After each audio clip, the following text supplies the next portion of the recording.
뉴스 시작. 앵커. 이란을 향한 미국의 군사적 행동을 앞두고 피트 헤그세스 미국 국방장관이 이른바 전쟁 수혜주에 대한 대규모 투자를 시도했다는 충격적인 의혹이 제기되었습니다.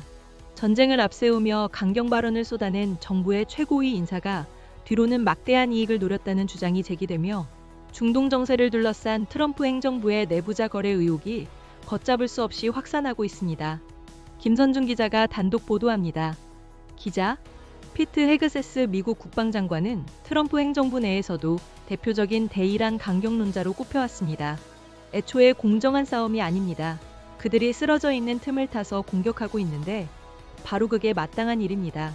그의 강경 발언은 단순히 개인의 의견을 넘어 때로는 도널드 트럼프 대통령으로부터 직접적인 언급을 받기도 했습니다. 피트, 당신이 제일 먼저 목소리를 냈지요. 이란이 핵무기를 가질 수 없게 우리가 시작해야 한다고 말했잖아요. 이런 가운데 정작 헤그세스 장관이 이란에 대한 군사작전을 앞두고 소위 전쟁 수혜주에 대한 투자를 시도했다는 보도가 나왔습니다. 영국의 유력 경제지 파이낸셜 타임스는 헤그세스 장관의 주식 중개인이 지난달 세계 최대 자산운용사인 블랙록에 접촉해 블랙록의 방위산업 상장지수 펀드 ETF 투자 가능성을 타진했다고 보도했습니다. 그 규모는 수백만 달러, 우리 돈 수십억 원에 달하는 것으로 전해졌습니다.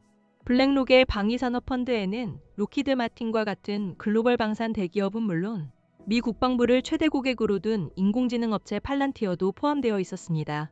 미 국방부는 해당 보도가 사실이 아니라고 강력히 부인했습니다. 하지만 이번 의혹으로 인해 중동 전쟁을 둘러싼 트럼프 행정부 내부의 이해 충돌 및 내부자 거래 의혹은 더욱 짙어지고 있습니다. 앞서 트럼프 대통령이 이란의 에너지 시설 공습 유예를 발표하기 직전 원유와 주식 거래에서 수천만 달러의 막대한 수익을 올린 세력이 있다는 사실이 확인되기도 했습니다. 또한 중동 전쟁 전망에 베팅하는 미래 예측 시장 상품에도 거액의 자금이 몰린 것으로 파악되었습니다. 이 같은 논란이 확산되자 미국 연방검찰은 내부자 거래 혐의에 대한 본격적인 조사에 착수한 것으로 알려졌습니다. 특히 니콜라스 마두로 베네수엘라 대통령 체포 시점과 이란과의 전쟁 발발 시점 등 최근 거액의 수익을 낸 베팅 과정들을 집중적으로 들여다보고 있는 것으로 전해졌습니다. 앵커, 이란을 둘러싼 미국 정부의 의혹은 이번이 처음이 아닙니다. 전쟁이라는 국가적 위기 상황 속에서 벌어진 돈벌이 논란. 앞으로의 파장이 주목됩니다. YTN 김선중 기자였습니다. 뉴스 종료.